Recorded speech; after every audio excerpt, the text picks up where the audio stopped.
July 19th, 1976, 8:30 a.m.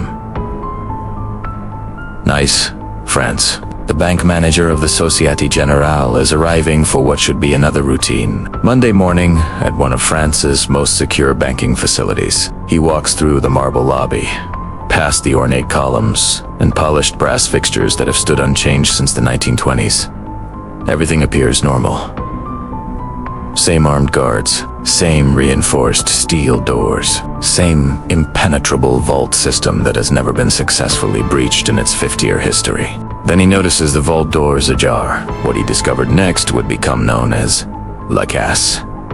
Do the heist of the century. Over the weekend, thieves had tunneled into the bank's underground vault and stolen the contents of 317 safe deposit boxes, making off with an estimated $10 million in cash, gold, jewelry, and bonds. No alarms had sounded. No security systems had been triggered. It was as if the thieves had simply materialized inside the most secure vault in southern France. But this wasn't just any robbery. This was the masterpiece of Albert Spaggiari, a 43-year-old former paratrooper, photographer, and self-proclaimed anarchist who had spent 2 years planning the perfect crime. A man who left behind a calling card that would make him a legend. Without weapons, without violence, without hatred, Albert Spaggiari.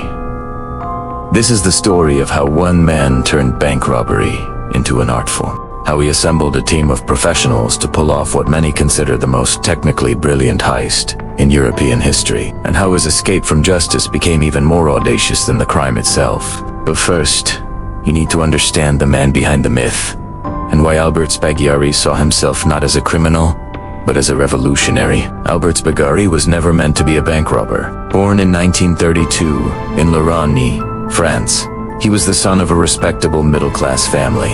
He served honorably as a paratrooper in Indochina and Algeria, earning decorations for bravery under fire. After military service, he worked as a photographer and press correspondent, building a reputation as an intelligent, cultured man with expensive tastes and radical political views. But Spaggiari had a problem. He lived beyond his means and was constantly in debt. More importantly, he harbored deep resentment against what he saw as France's corrupt banking system and capitalist establishment. By the mid-1970s, he had convinced himself that robbing a bank wasn't just a crime, it was a political statement against institutional greed. The target he chose reflected both his ambition and his politics. The Société Générale branch in Nice wasn't just any bank. It was the repository for the wealth of the French Riviera-es elite. The vault contained the safe deposit boxes of millionaires, politicians, arms dealers, and allegedly organized crime figures who used the bank to store assets they couldn't declare to tax authorities. Spaggiari spent 18 months studying the bank's security systems, daily routines, and physical layout. He posed as a potential customer, renting a safe deposit box to gain legitimate access to the vault area. He photographed architectural plans at the city planning office. Most importantly, he discovered the bank's fatal weakness. It sat directly above Nice's 19th century sewer system, with large stone tunnels running beneath the building. The plan Spaggiari developed was audacious in its scope and meticulous in its detail. Rather than attempting to defeat the bank's sophisticated alarm systems and steel barriers, he would bypass them entirely by tunneling up from the sewers into the vault. It would require months of excavation work, specialized equipment, and absolute secrecy. Most criminals would have considered it impossible. But Spaggiari wasn't most criminals.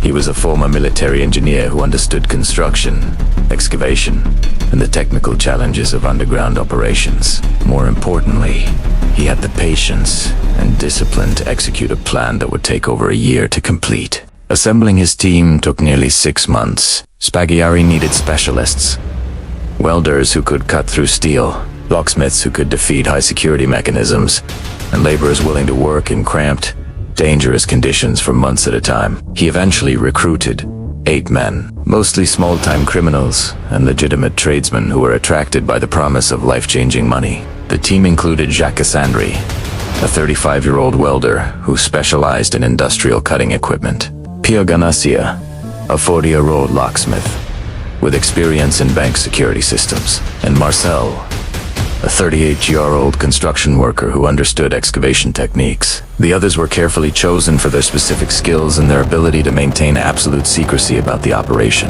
But Spaggiari's most crucial recruit wasn't a criminal at all. It was a legitimate businessman who owned construction equipment and could provide access to tunneling tools without raising suspicions. Like many of the greatest heists in history, success would depend not just on criminal expertise, but on exploiting legitimate resources for illegal purposes. The actual tunneling began in February 1976 and would continue for 4 months, working only at night and on weekends. The team dug a tunnel nearly 30 feet long from the sewer system to the bank's foundation. The work was backbreaking and dangerous. They had to avoid gas lines, electrical cables, and water mains, while maintaining structural integrity that would prevent Spaggiari insisted on military-style discipline and operational security. Team members were assigned code names and could only communicate through him. No one discussed the operation with family or friends. Everyone maintained their legitimate jobs and normal routines to avoid suspicion. The tunnel work was organized in shifts that allowed continuous progress, while ensuring no individual spent too much time away from their regular activities. The technical challenges were immense. They had to excavate tons of soil and stone, disposing of it without anyone noticing. They needed to install air circulation systems to prevent suffocation in the confined space. Most difficult of all, they had to time their breakthrough into the bank's foundation perfectly. Too early, and they risked discovery. Too late, and they might miss optimal conditions for the actual robbery.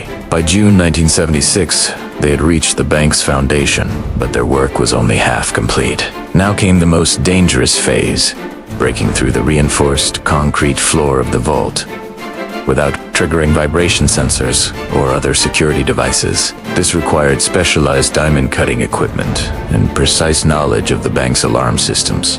Spaggiari had spent months studying the bank's security protocols, learning that the alarm system was reduced to minimum sensitivity on weekends to prevent false alarms from building, settling, or minor vibrations. They would have a narrow window from Friday evening to Monday morning to complete the actual break-in and robbery. July 17th, 1976. Friday evening. As the bank closed for the weekend, Spaggiari's team entered the sewer system for what would be their final mission. They had drilled practice holes and knew exactly where to break through the vault floor. More importantly, they had studied the layout of the safe deposit box area and identified which boxers were most likely to contain valuable contents. The breakthrough into the vault occurred at 11:30 p.m. Friday night. Using diamond-tipped core drills, they cut a hole large enough for a man to crawl through. The precision was remarkable. The hole was positioned to avoid security cameras and provide optimal access to the safe deposit boxes while minimizing the risk of detection. What followed was 48 hours of systematic, professional looting. The team opened 317 safe deposit boxes using a combination of specialized tools, explosive charges, and sheer persistence. They found exactly what Spaggiari had expected. Millions of dollars in undeclared cash, gold bars, jewelry, bearer bonds, and other assets that the wealthy had hidden from tax authorities. But Spaggiari wasn't just interested in money. He was making a political statement. Among the documents they found were papers suggesting tax evasion, money laundering, and other financial crimes by some of Nice's most prominent citizens. Rather than destroying these documents, Spaggiari carefully preserved them, planning to use them later as evidence of the corruption he claimed to be fighting against. The robbery was conducted with remarkable discipline and organization. Everything valuable was cataloged and packed efficiently. Personal items of sentimental but no monetary value were left behind. Most famously, Spaggiari left his calling card welded to the vault wall. Without weapons, without violence, without hatred. Albert Spaggiari. By Sunday evening, they had finished. The total haul was estimated at over $10 million. Making it one of the largest robberies in French history. More importantly, they had pulled it off without triggering a single alarm or leaving any obvious evidence of how they had gained access to the supposedly impregnable vault. The discovery of the robbery on Monday morning created a sensation throughout France. The sophistication of the operation, the precision of the tunnel construction, and especially Spaggiari's poetic calling card captured the public imagination. Here was a criminal who presented himself not as a common thief, but as a gentleman bandit striking a blow against institutional corruption. The investigation that followed revealed the true scope of Spaggiari's planning and execution.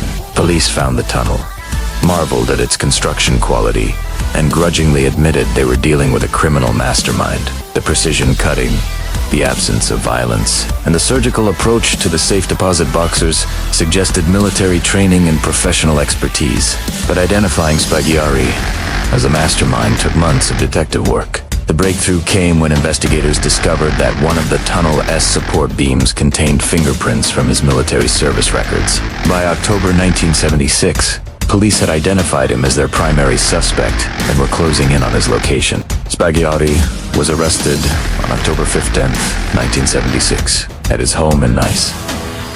But even in custody, he maintained his composure and political stance. He admitted to planning the robbery, but refused to reveal the identities of his accomplices or the location of the stolen money.